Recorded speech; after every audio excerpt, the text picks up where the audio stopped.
Thank you very much, Joe. Patient centricity and payer alignment. I think these are critical ingredients to getting to our goal. So it's my great pleasure to invite my Dr. Manuel SaltoTellez for his presentation. Are you there? I am indeed. All right, let's go to work. Thank you.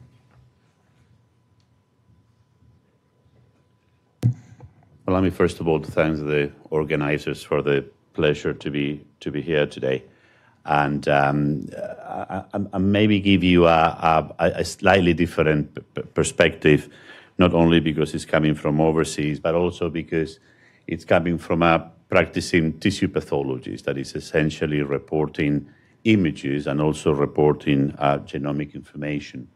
The green button, thank you. So I can even go backwards. Yes. So these are my interests.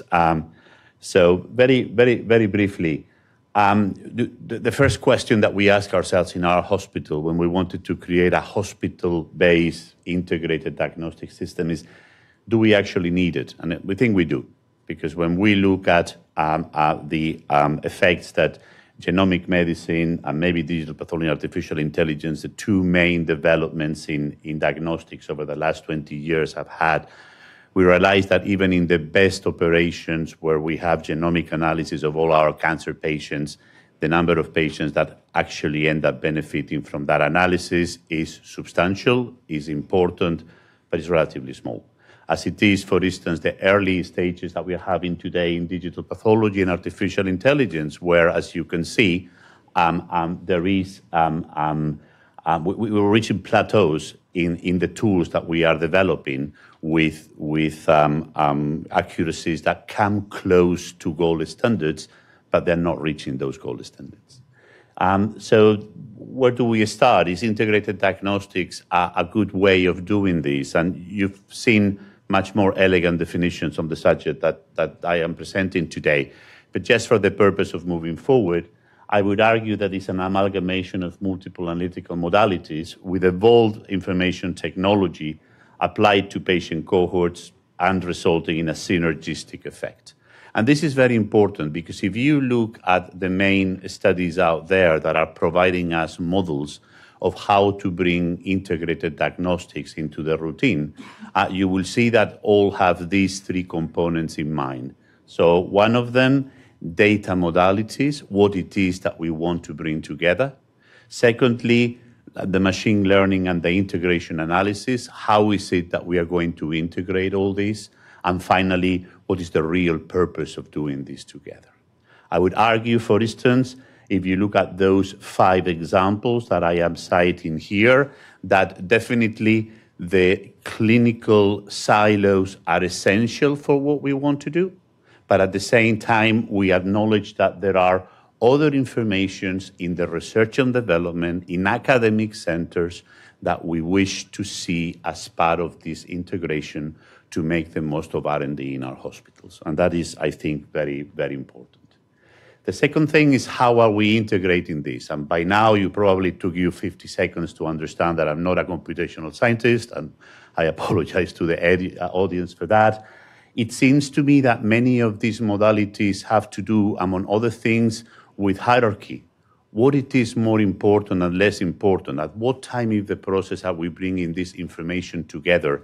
And what importance have we given to each of those silos? Something that, to me, as a non-connoisseur is extremely important.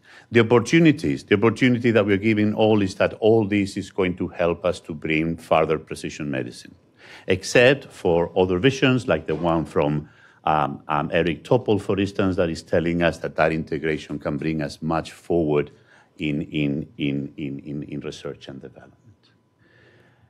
Examples of these models, we are beginning to see them. As you can see, they're relatively modest in numbers. On the left, you have the one from my colleague, Stephen Samut, now has joined us in ICR. We are talking about 168 patients. As you can see, pre-treatment biopsies. We put together several multimodal modalities, And we see that at the end, we end up with a predictive tool with an area under the curve of 8.87 that can start helping our patients. On the right, you have the example of Dr. Shah in the audience, where, as you can see, again, in a question that is significantly important for a pathologist that is reporting PD-L1 and TB all day, can we predict immuno-oncology in a much better way? As you can see, 247 patients, 3 or 4 integrated modalities, and again, ended up with a model that outperformed what we are seeing today. I hope I've interpreted the study well. Now, when we try to introduce this in our hospital, the first question that we ask our colleagues is, what do you want to integrate? And here you have it on the left-hand side. Many of the usual suspects, perhaps with 2 provisos that I think are important. Healthcare economics, which I think is very important when you work in a universal healthcare system like we do in the UK, but a very important second one as well, research, development, and clinical trials. If we don't integrate the research information that we are generating in our patients to these systems, in the long term, we are going to make a disservice to our patients. And I think that is something that is very important, not for therapeutic decision-making, but certainly for the future of the research and development. One thing that was very important for us again and again, and some of our scientists working in this space were telling us very clearly, all those silos that you have below, if you want to start multimodal integration, you need to do a certain degree of curation, very strong curation, which is probably what is making us moving this field in a piecemeal way rather than in a holistic manner. What we would like to see is the Holy Grail or the gold standard. Can we go directly to source? Can we automatically get the information that we really need, not in a national way, not in a cohort way, in a single hospital, with a single electronic patient record, with a single image management system, and can we do this in a relatively automatic way with no curation or little curation?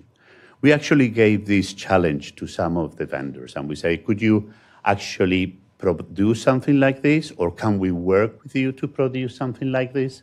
And this may be interesting to you. 20 vendors indicated from the beginning that perhaps they could do it. 9 responded with a specific answer saying, yes, we could help you. And as you can see, they came in 2 flavors. On the top right, those that said, yes, we can, and we can do this in a holistic manner.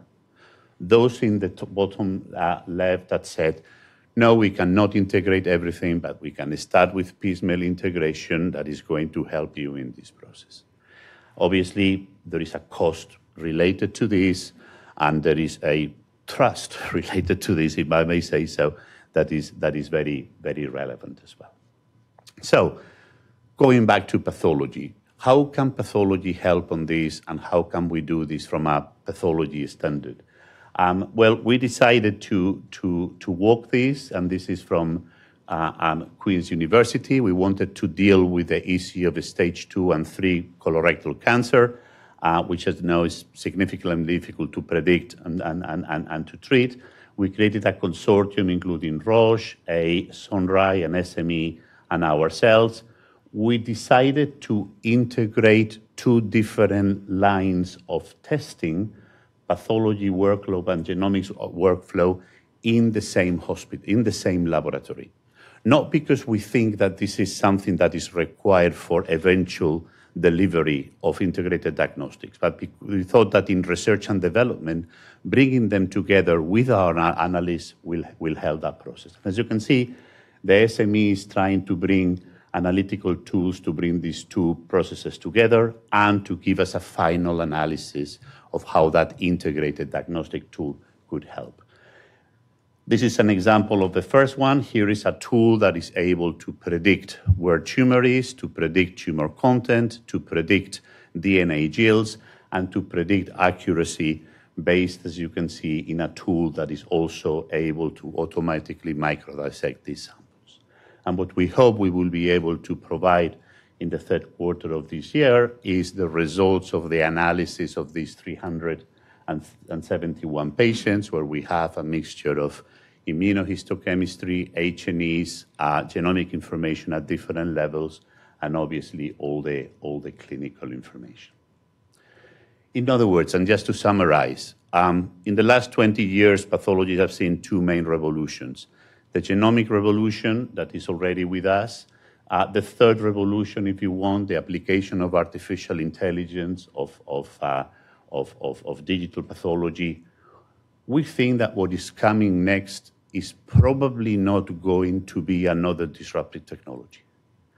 We think that what is probably going to be is a way and a mean of how we integrate this information and how we start creating those complex biomarkers that hopefully are going to help our patients. And with that, I would like to thank those in Royal Marsden and ICR that has started this process of having a hospital-based integrated system. I would like to thank those that have created the exemplar that I've showed to you, including my colleague and friend, David González de Castro, and of course, thanking you for your attention.